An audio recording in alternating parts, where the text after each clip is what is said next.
জয় হিন্দ প্রিয় বন্ধুরা, লেটেস্ট একটা ভ্যাকান্সি আজকে হাজির কিছু বন্ধুরা। তোমাদের অফিসিয়ালি কিন্তু শর্ট নোটিফিকেশন পাবলিশ হয়ে গেছে বন্ধুরা। আসাম রাইফেল, দেখো অনেক ছেলে স্বপ্ন থাকে যে আমি আসাম রাইফেলের চাকরি করবো, কারণ আসাম রাইফেলের ইউনিফর্ম আর আর্মির ইউনিফর্ম পুরো সেম, ঠিক আছে? এরকম কথা থাকবে। তো দেখো আসাম রাইফেল একটা ভ্যাকান্সি এসেছে, বিশাল তাগড়া ভ্যাকান্সি, বিনা এক্সামে ডাইরেক্ট এন্ট্রি, ঠিক আছে? তো কোয়ালিফিকেশন, বয়স, সিলেকশন প্রসেস, কারা যেতে পারে কারা পারবে না, অ্যাপ্লিকেশন কবে থেকে কবে লাস্ট ডেট, সম্পূর্ণ জানকারি কিন্তু এই ভিডিওর মাধ্যমে দিয়ে দেবো। আর তোমাদের ডাউটগুলো ক্লিয়ার করে দেবো। স্কুলের লাস্ট বেঞ্চের ছাত্ররাই কিন্তু আসাম রাইফেলের চাকরিগুলো কিন্তু পাই, এটুকু মাথা থাকবে, ঠিক আছে? মানে ম্যাক্সিমাম ফোর্স কারা যায় স্কুলের লাস্ট বেঞ্চের ছাত্র ভাই। আর তুমি সেই স্কুলের লাস্ট বেঞ্চের ছাত্রই বটে, সেটা আমিও জানি, ঠিক আছে? মেহনত করো ভাই, ইতিহাস বদলাও, বাস এইটুকু মাথা রাখবা, ঠিক আছে? হামেশা দেখনা জিজ থাকতে হবে, বাস জিজ থাকলে সবকিছু হবে, ঠিক আছে? দেখে নাও ভিডিও খান ফটাফট। তোমাদের যে ভ্যাকান্সি এসছে বন্ধুরা, আসাম রাইফেলের ভ্যাকান্সি। সর্বপ্রথম তোমাদের এখানে কিন্তু অ্যাপ্লিকেশন ফিসটা দেখে নাও। অ্যাপ্লিকেশন ফিস তোমাদের জেনারেল, ওবিসি, ইডব্লিউসি 100 টাকা লাগবে, এবং এসসি এসটি কিন্তু কোনো ফিস লাগছে না। এবং ফিমেলদের মানে মেয়েদের ওয়াল ক্যাটাগরি, চাই তুমি ওবিসি হও, এসসি হও, এসটি হও, 1 টাকা কিন্তু ফিস কিন্তু লাগছে না, ফ্রিতে আবেদন করতে হবে। এবার তোমার দেখে নাও বন্ধুরা, এখানে অ্যাপ্লিকেশন কবে থেকে শুরু হচ্ছে? 16/8/2025 থেকে 15/9/2025, মানে তোমাদের অ্যাপ্লিকেশন শুরু হচ্ছে তোমাদের আগামী পরশু থেকে। লাস্ট ডেট তোমাদের 15 তারিখে সেপ্টেম্বর মাসের। ওকে, ডাউট ক্লিয়ার। এবার তোমাদের এখানে বন্ধুরা বয়স সীমা থাকতে হবে, কোয়ালিফিকেশন থাকতে হবে, হাইট করতে লাগবে। দেখো তোমাদের সর্বপ্রথম বলছি, এখানে কিন্তু বয়স থাকতে হবে 18 থেকে 23, কারণ এটা জেনারেল ডিউটি মানে জিডির ভ্যাকান্সি।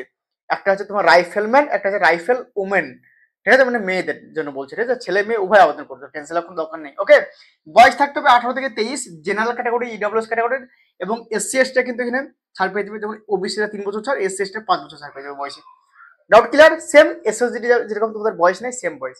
ওকে, হাইটও সেম, 170 সেন্টিমিটার ছেলেদের, মেয়েদের 157 সেন্টিমিটার, এবং চেস্টও সেম, ছেলেদের 80+85, ঠিক আছে? মানে 80 নর্মাল হতে হবে, ফুলিয়ে 5 সেন্টিমিটার করে 85 তোমার হতে হবে। Doubt clear? আর মেয়েদের কোনো চেস্ট লাগে না। ওকে, হাইট অনুযায়ী তোমার ওয়াইফটা কিন্তু লাগবে। এবার তোমাদের মেন বিষয় যেটা কোয়ালিফিকেশন লাগবে। দেখো কোয়ালিফিকেশন তোমার কিন্তু থাকতে হবে 10 পাস, সিম্পল 10 পাস, ঠিক আছে? তার সঙ্গে সঙ্গে তোমার কিন্তু একটা স্পোর্টস সার্টিফিকেট থাকতে হবে, স্পোর্টস, চাই তোমার ন্যাশনাল হোক ইন্টারন্যাশনাল হোক, ঠিক আছে? চলে যাবে, কোনো অসুবিধা নেই, বুঝতে পারলে? তো তোমার কি করতে হবে? সার্টিফিকেট থাকতে হবে, মাধ্যমিক পাস, তার সঙ্গে সঙ্গে স্পোর্টস সার্টিফিকেট। স্পোর্টস সার্টিফিকেটটা কি? দেখো যারা খেলাধুলা করে, মানে চলো হকি বল, সরি হকি বল, ঠিক আছে? হকি, তারপর সরি হকি, তারপর তোমার অ্যাথলেটিক মানে রান, ঠিক আছে? ফুটবল, বাস্কেটবল, ভলিবল, ঠিক আছে? তারপর তোমাদের রাসেলিং, এইসব মানে যেসব মানে পোস্টগুলো আছে তুমি স্ক্রিনে দেখতে পাচ্ছ, এইসব তোমার পোস্টের মধ্যে তোমার কোনো একটা যদি ইভেন্ট খেলা থাকে, এইসব যে ডিটেলসগুলো দিয়েছে স্ক্রিনে দেখতে পাচ্ছ, তাহলে তুমি কিন্তু এখানে আবেদন করতে পারবে। কেন কোন কোন ইভেন্ট এখানে আছে ভ্যাকান্সি তোমরা একটু দেখে নেবে, নোটিফিকেশন আমি দিয়ে দেবো টেলিগ্রাম গ্রুপে, হোয়াটসঅ্যাপ গ্রুপে, এবং স্ক্রিনে দেখতে পাচ্ছ। তো তারাই কিন্তু এখানে পার্টিসিপেট করতে পারবে, মেল এবং ফিমেল, ঠিক আছে? এটুকু মাথায় রাখবে। ভ্যাকান্সি বিশাল টাকার আছে, 69টা ভ্যাকান্সি আছে, ঠিক আছে? 69 ভ্যাকান্সি আছে, টেনশনের কোনো দরকার নাই। ভ্যাকান্সি কিন্তু তোমাদের স্পোর্টস ভ্যাকান্সি বিশাল জলদি কিন্তু রিক্রুটমেন্ট হয়, 2 মাসের মধ্যে জয়েনিং করে দেয়, 2-3 মাসের মধ্যে।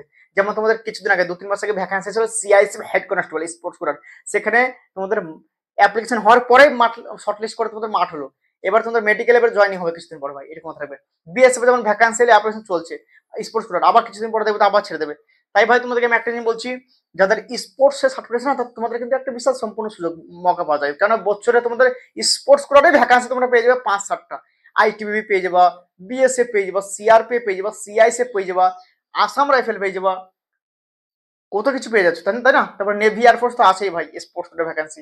ওকে, তো এইটুকু ছিল স্পেশাল ভিডিও। যাদের কোয়ালিফিকেশন আছে অবশ্যই আবেদন করতে হবে। সিলেকশন প্রসেস তোমাদের সর্বপ্রথম ফিজিক্যাল টেস্ট হবে, এবং তোমাদের ট্রায়াল টেস্ট হবে ফিজিক্যাল টাইমে, ঠিক আছে? ট্রায়াল টেস্ট বলতে তোমার যে ইভেন্টে তুমি যাবে সেই ইভেন্টে তোমার ট্রায়াল টেস্ট হবে, তারপর তোমার যে ট্রায়াল টেস্ট ভালো করতে পারো, তারপর তোমার মেডিকেলে টেস্ট হবে, তারপর তোমার ডকুমেন্টেশন হবে, তারপর তোমার ফাইনাল মেরিট লিস্ট বানবে, কোনো এক্সাম হবে না এখানে।